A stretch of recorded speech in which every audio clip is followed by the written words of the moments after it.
मैथिली दुल्हन। इसके मनमोहक गीत जरूर सुने। यदि अच्छा लगा तो चैनल सब्सक्राइब जरूर करें। Presented by music by DJ Umesh. Music recording studio Ladania.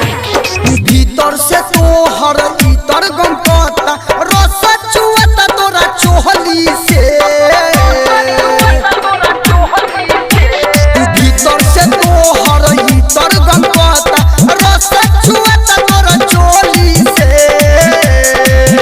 अरे हो बंगाल वाली कमर हिलाबो ना तो चल जाई गोली ट्रॉली पे। ए हो बंगाल वाली कमर हिलाबो ना तो चल जाई गोली ट्रॉली ट्रॉली ट्रॉली पे। कमर हिलाबो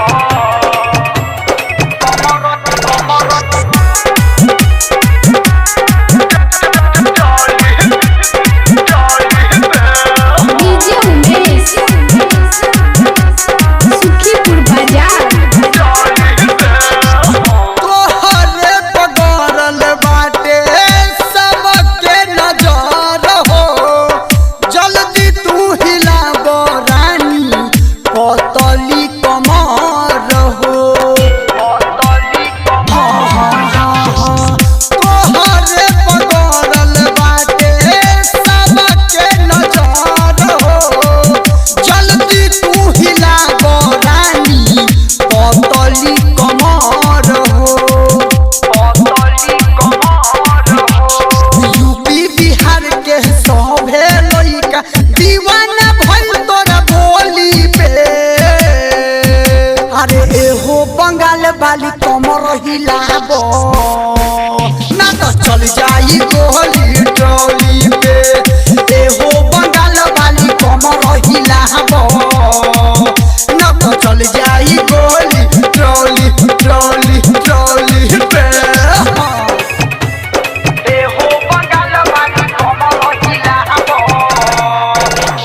music recording studio Ladaniya. DJ Umesh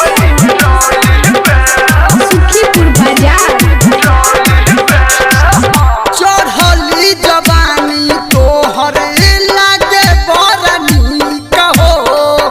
मानी नाही लइका कैदी लहंगा में लीक हो। चढ़ली जवानी तोहर लागे बड़ नीक हो। मानी नाही लइका कैदी लहंगा में लीक हो। लाइटर सुनील हल्लू तेरा लाल बारती हिलट ढोरी पे। अरे एहो बंगाल वाली कमर हिलाबो ना तो चल जाई गोली ट्रॉली पे। एहो बंगाल वाली कमर हिलाबो ना तो चल जाई गोली ट्रॉली ट्रॉली ट्रॉली पे। भीतर से तो हर इतर गम पता रस चुअता तोरा चोहली से।